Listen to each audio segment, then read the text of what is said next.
Good afternoon and welcome to America's Home Cooking. What I'm making here is lighter than air biscuits, okay? This is based on a colonial recipe, okay? And these are delightful. I've made them like 7 times, so I'm really very happy with these. Now I am making them with sourdough this time. I've already done my 2 12-hour rises. Let's see, how much did I put in? I think I put in a half a cup of flour and a fourth of a cup of water on the first rise, and I repeated it on the second. And I used, I think, about a cup of my culture because it was getting a bit high, so I took a whole cup of that. Now, if you are not using a sourdough to make this, I'll give you the first part to do. All right. In a small bowl, dissolve 1 package of dry active yeast and 1 tablespoon of granulated sugar in warm water, and you let it stand until foamy, about 5 or 10 minutes, okay? Now that takes you up right to where I'm at, okay? So we have to grease a baking sheet, all right? Now when you start yours, if you're not using sourdough, you're gonna have to let it rise and then come to the state of greasing it all. But to add the ingredients, to get it for its first rise, that's where you're at. So I have to add all those ingredients, so that will take you there. Just remember that you will have to grease the bowl, put the yeast in it, and make sure it's greased all the way around. Put a towel over it and let it sit for an hour. These are for the people who are not using a sourdough. All right? And once it does, then you'll be shaping them like what I'm doing here.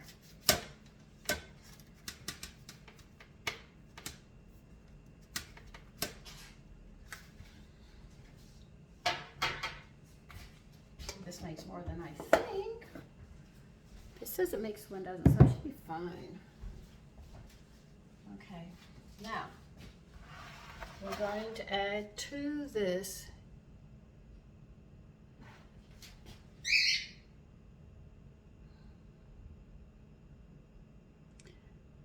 we are going to start adding everything. You're going to put 2 teaspoons of baking powder.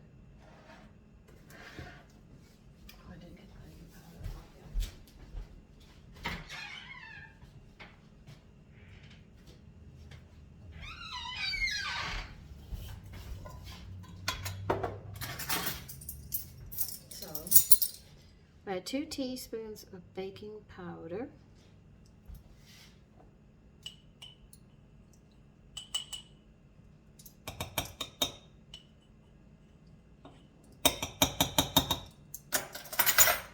Oh, I didn't tell you how much water to put in. I'm sorry. 1/4 of a cup of warm water to your yeast and sugar. I am so sorry about that. All right. I'm going to add 3/4 salt. I'm using kelp instead. This is so weird to be using them like this when I have to use to figure them out.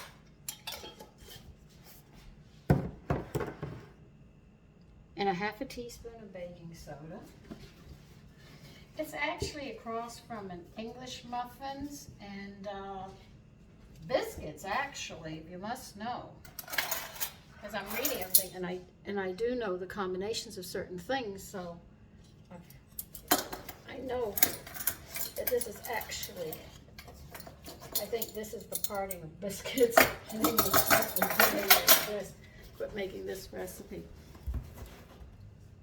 Okay. Now let's see. I've added a 1/2 cup of fluid. I'm having to figure this out myself. You are going to be adding 3/4 of a cup of buttermilk, but I have to add a 1/2 cup because I've already added a cup of liquid to my culture. With my culture, so I can't add what they're asking.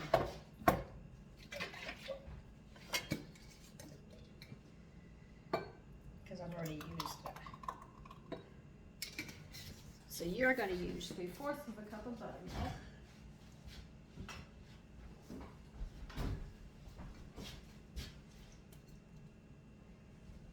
And how much butter do they want? a half a cup, which is 1 stick or 8 tablespoons, okay?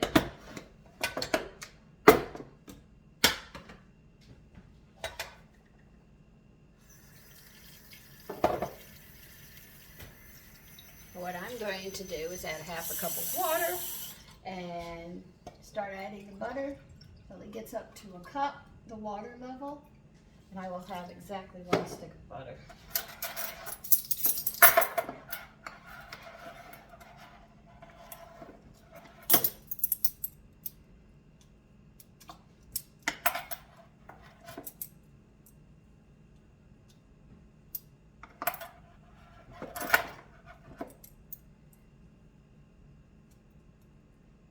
It's almost there.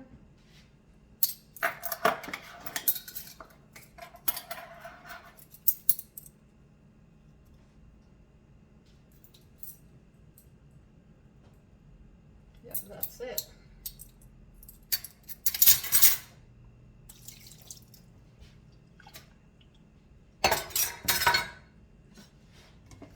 You're going to mix all this together and we'll start adding flour.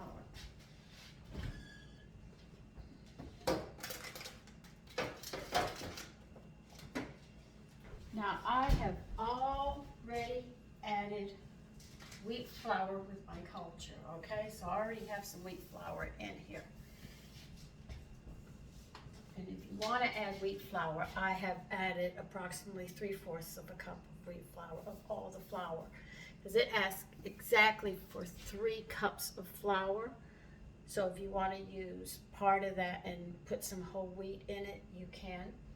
Okay, I have to add sugar to mine because I didn't have any sugar when I was rising it. So 3 teaspoons will make a tablespoon of sugar that you've had.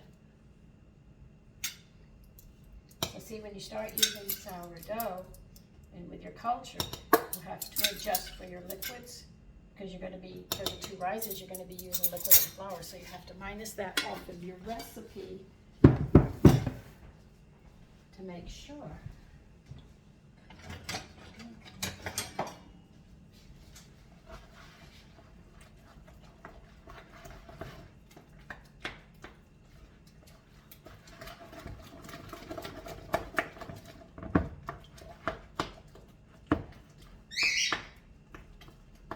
My culture is really, really active.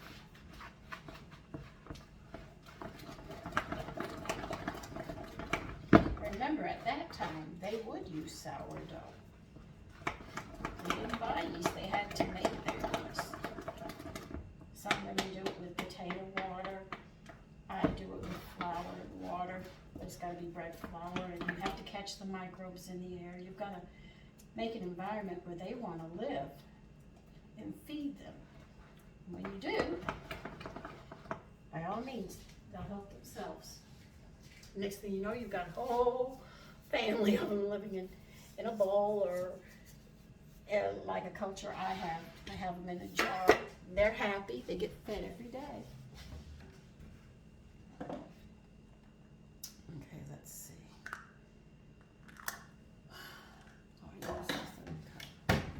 All right, now I've already added, like I said, a cup to this. They want 3 cups all total. So, I'll add another cup.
you're going to need this. For those of you that are not making a sourdough, you need this, and then you're going to have to let it rise. I keep on repeating it to make sure that you know that I've actually done all my rising already with sourdough.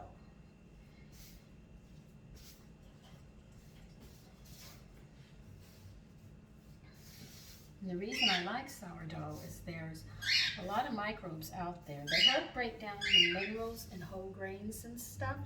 They also live in your intestines when you feed them. They help break down all that food so that the cells can get it. If you don't have a good digestive system, you will notice that you find allergy against food. That is because the food doesn't break down and it goes whole into your blood, and your body treats it like a foreign object, and then you end up with medical problems. But that's why people are allergic to their food, certain foods, is because their digestive system isn't that good. Sometimes children outgrow it as their diets get better as they're older.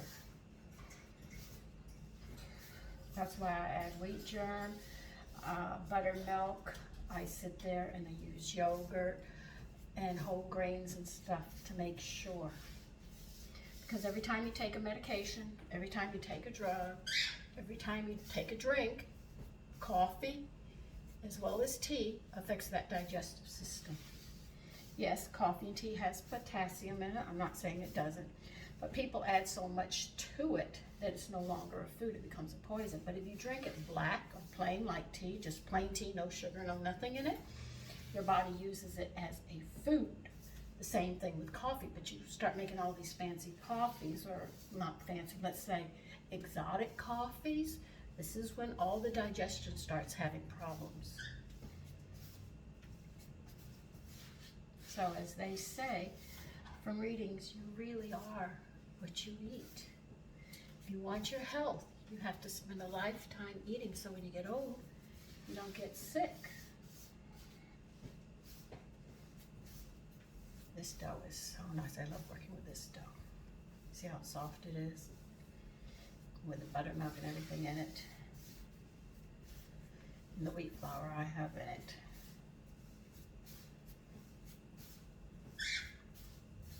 I don't have too much wheat flour in it because I don't want to make them whole wheat. I actually want to have the whole wheat.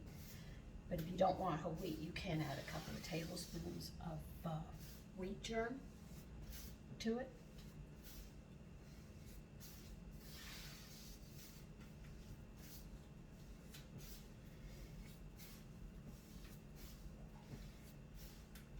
All right, now this bread, this is for people who are not using the sourdough. Now your bread is smooth and elastic at this point. This is where you grease a bowl, put it in the bowl, turn it to make sure it's greased top and bottom, and you're gonna rest it for 1 hour to an hour and a half, or till double in bulk. If your house is cool, it's going to take longer. If your house is hot, it's going to go a lot faster. And then you're going to come to the point where we're going to be cutting them out and stuff, okay?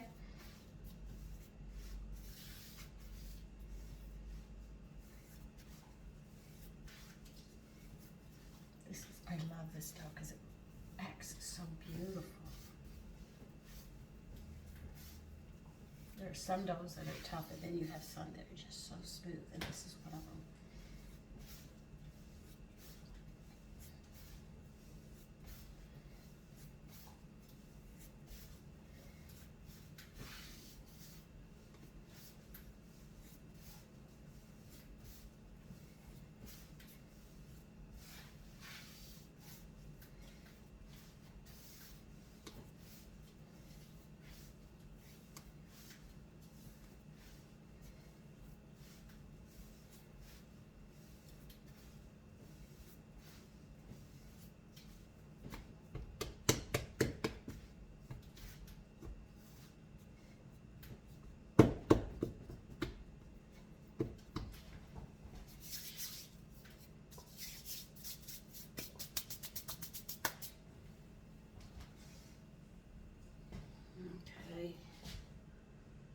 Now, for those of you that are not making sourdough, once it rises, what you're going to do is work it a little bit, get a 3-inch round biscuit cutter, and you're going to cut out the trimmings. Now, you want to roll this to about 3/4 of an inch thick, okay?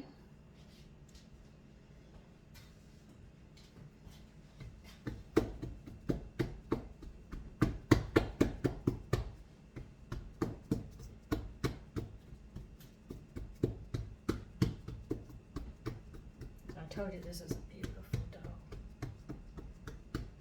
I'm going to clean my pan and get my cutter out.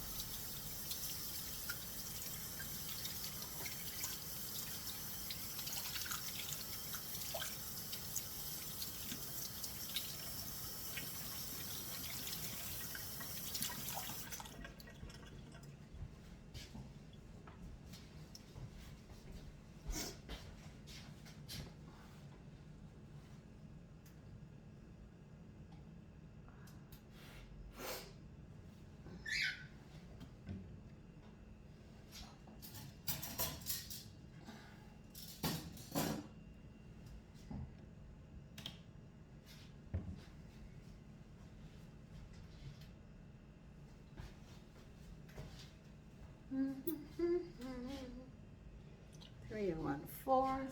Let me see what the next size is. Okay, this is, well, that's nice. It's right in the middle of them. Okay.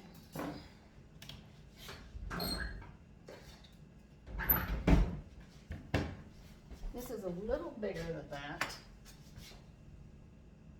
And that is 3/4. That was pretty good for sure. Where's something go? This is a little bigger than they want, so I might end up with less than what they want. But I don't care. I know these are good. They're not going to last very long in the house.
I'm gonna have to grease the cookie sheet. I'm gonna be running out.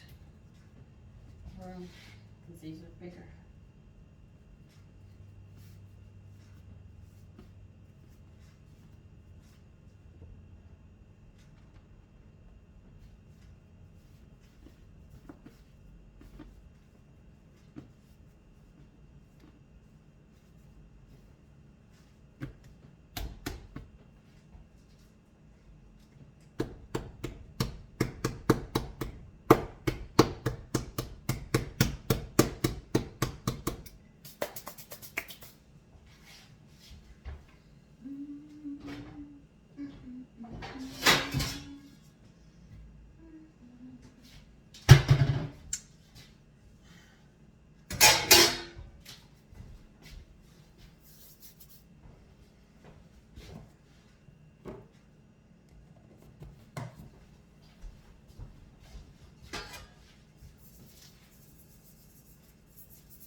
All of you that are using sourdough, remember that this is not going to rise on your time. It's going to take its time because it's got a lot of microbes.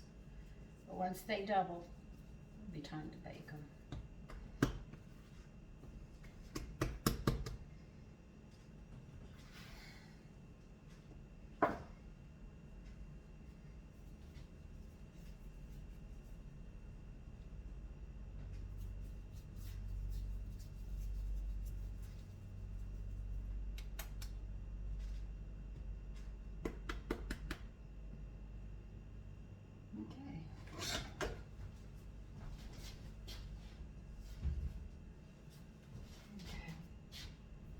Now we have to wait for them. So remember, if you're not making sourdough, you're putting them on their first rise. After that first rise, then you take all these steps of cutting it out. Okay? See you then. Okay, you take a fork and you prick the top of them.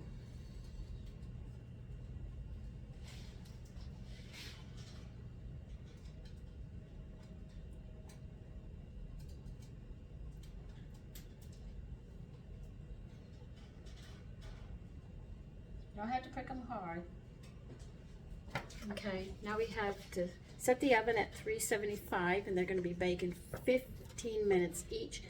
Also make sure that you put them on a rack to cool when they're done. And I'll be back. Okay, the rolls are done.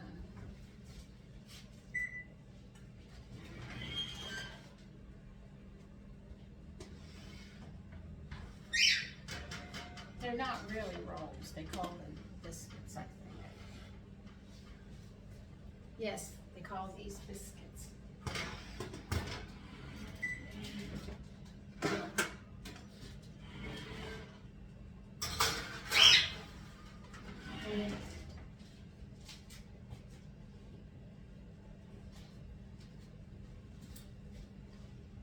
Now remember how you test them. You have to sit there and listen for that hollow sound. If you don't hear it, you're not sure where they stand, okay? But I cooked these for 15 minutes. They say anywhere from 15 to 18 minutes, okay? That's their cooking range. I hope you try them because you will not be disappointed with these. They are like an English muffin. They're like a roll. They're also a biscuit. I mean, it's just like a combo. It's almost like you would sit there and say, this is where English muffins and biscuits separated. But they all are called lighter than air biscuits, and they are really worth it. So anyway, take care and have a lovely evening. Bye-bye.